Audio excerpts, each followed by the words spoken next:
You love your home. It's where you raised your children and hosted 28 years of Thanksgiving dinners. It's where you plan to enjoy the rest of your life in retirement. That has always been the dream and the expectation.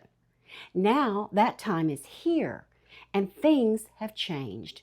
Maybe the mortgage has been paid off, maybe it hasn't yet, but what has changed is that taxes, insurance, and maintenance costs have increased significantly, and your retirement income is going to struggle to keep pace. So now there's a question on the table that wasn't there before. Does keeping the house still make sense? And here's where it gets tricky. There's a version of answering that question that's a genuine decision and a version that's just the path of least resistance.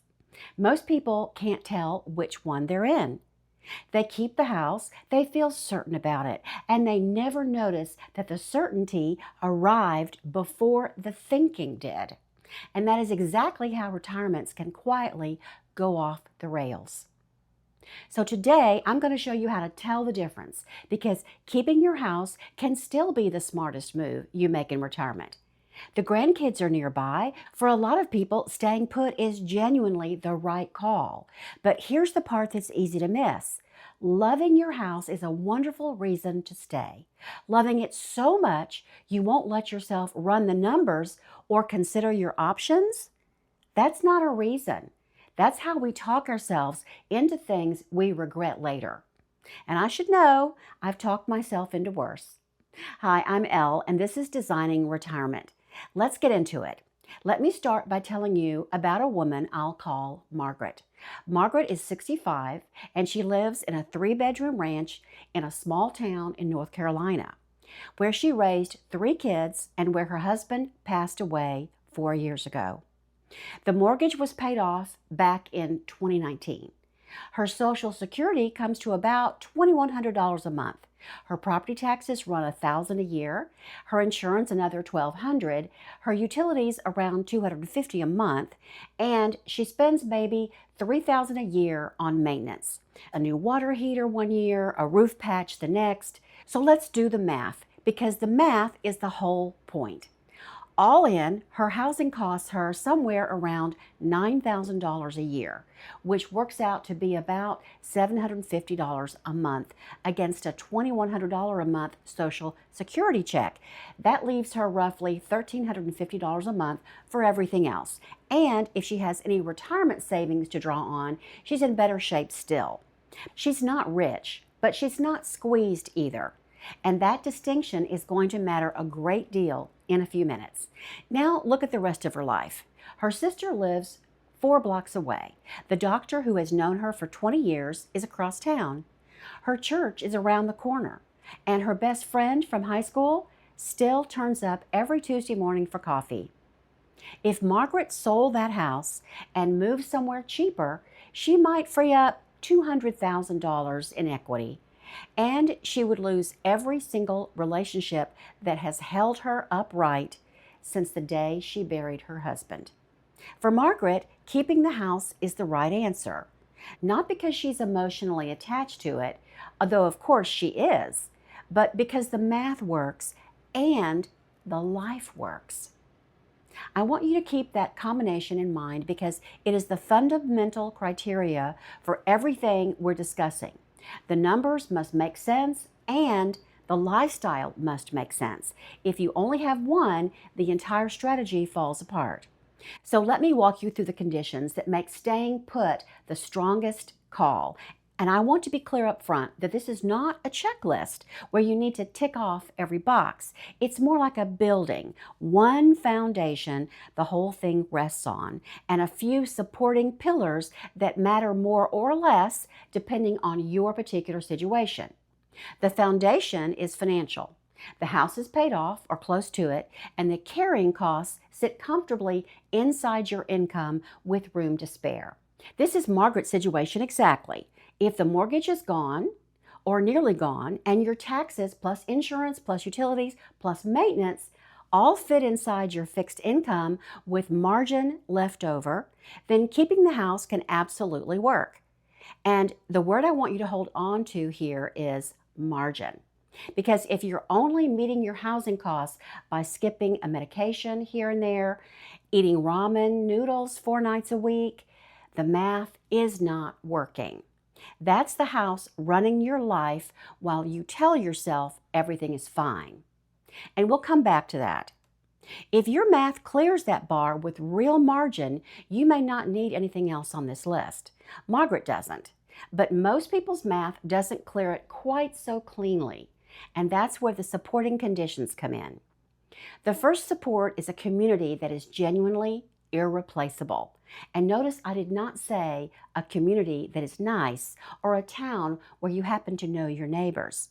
Irreplaceable means specific and load-bearing, your support network, your medical team, your faith community, the people who would actually show up if you fell in the bathroom at 2 in the morning.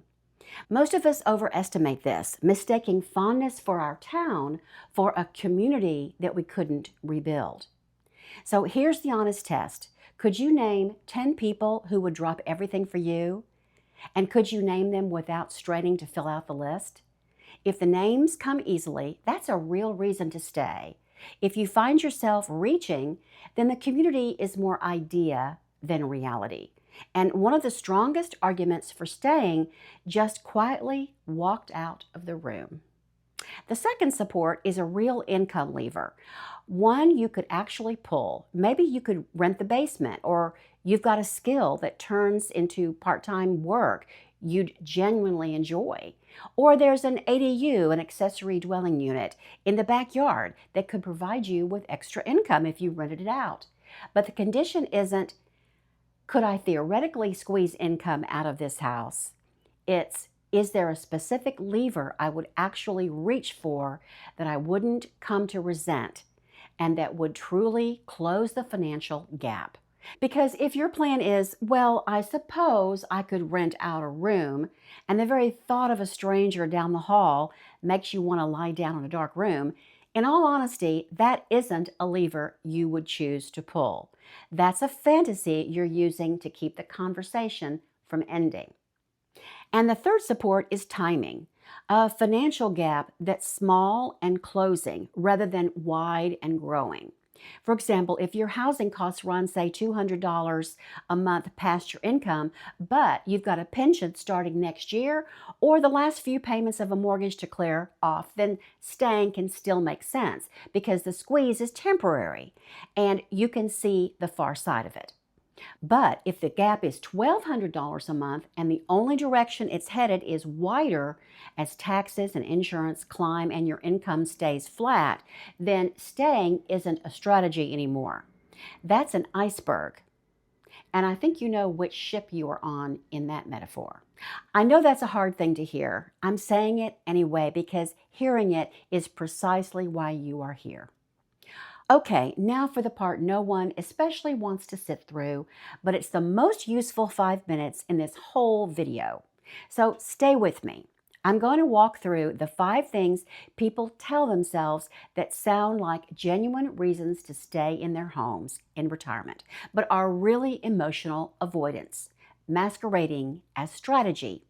The first is, I can't leave. The grandkids are here. And maybe they are, but are they here in the sense of being woven into your daily life?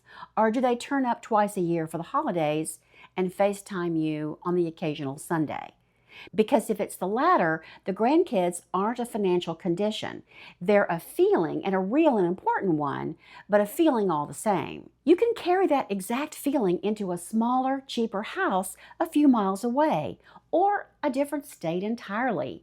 The grandkids will love you no less. They'll visit you wherever the guest room happens to be. The second is, I can't sell. I just put in the new kitchen. This is a sunk cost. Plain and simple. The kitchen is finished and the money is gone, and it's just as gone whether you stay or go.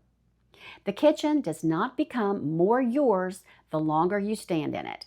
It only becomes one more thing to maintain as it slowly ages alongside everything else in the house. The third is, I can't downsize. Where on earth would I put all my stuff? Oh, that's not a reason. That's a confession. If your belongings are the things anchoring you to a house that's eating your retirement alive, then your belongings have become a liability while you were blithely thinking of them as treasures.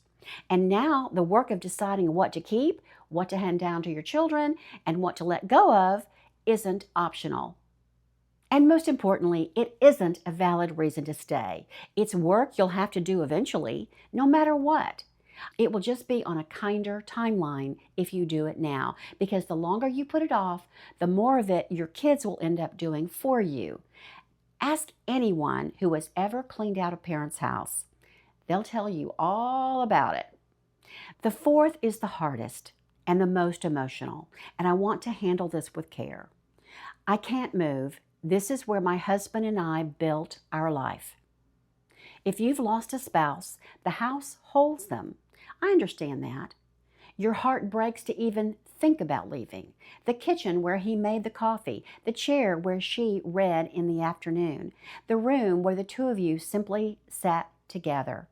That is real, and it's not nothing. But here's the question you have to ask yourself honestly. Are you living in the house or are you living in a museum? Because a house is for living in and a museum is only for visiting. And a fixed income will not stretch to cover the upkeep on a museum. The memories travel with you. They don't stay behind in the drywall. I promise you that. And the fifth is the most common one of all and quietly the most dangerous. I'll figure it out. It's been fine so far. But fine so far was never a plan. It's a description of the last few years that you're hoping to pass off as a forecast for the next 20. Taxes rise, insurance rises, maintenance costs compound, and your income sitting there fixed does none of those things. If your plan amounts to, I'll figure it out, then what you have isn't a plan at all, it's a hope.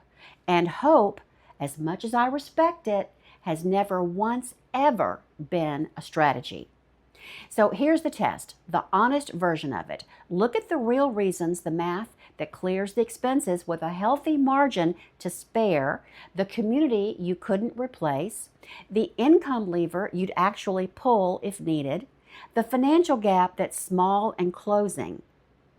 Then look at the 5 rationalizations, the grandkids, the kitchen, the stuff, the late husband, and the most dangerous one of all, everything's been fine so far. And then be honest with yourself about which list you're really drawing your certainty from. If your answer rests on those real conditions, above all on math that genuinely works, then staying is very likely your right answer. And you can relax in the knowledge that you're going to be fine. You are going to be fine. So stay, plan the garden, host the grandkids when they come, and live your life in the home you love. But if your decision to stay is coming mostly off the rationalizations list, then you're not deciding to stay. You are passively avoiding the decision altogether. And the difference between those two is going to determine whether your retirement is comfortable or quietly catastrophic. I would so much rather tell you the truth today than read a comment from you in 3 years telling me you wish someone had told you. One more thing, and this really matters. Calling something a rationalization does not make the feeling underneath it any less real. The grief over the loss of your husband, the pride in your kitchen, the love for your grandkids, the sheer exhaustion at the thought of sorting through everything you own. Every one of those feelings is completely legitimate. What I'm asking is that you feel them deeply, but clear-eyed. And then stand up straight, look at those feelings and rationalizations in the eye, and make the financial decision honestly, and that you keep those two acts separate, because you can love your house and still let it go. You can grieve your husband and still move. You can be proud of that kitchen and still recognize that pride, whatever else it is not income. Keeping the house works when the math says it works. It does not work simply because you wish it would. In the last video, I told you the house is not the prize, the life is. This time, my goal is to give you the tools to decide whether staying is genuinely the right call, made with your eyes wide open, or whether you'd just be drifting into the next 20 years on autopilot. Keeping the house is a perfectly legitimate choice when the circumstances genuinely support it. The trouble only starts when you default to it without ever actually checking whether they do or not. So whatever you decide, decide it on purpose. And if you haven't taken the free retirement readiness scorecard yet, it's linked in the description below. The prosperity section will tell you very quickly whether your math genuinely supports staying or whether you've been telling yourself a lovely story. And do tell me in the comments which one hit the hardest, the conditions or the rationalizations. I'd really like to know. I'll see you in the next one.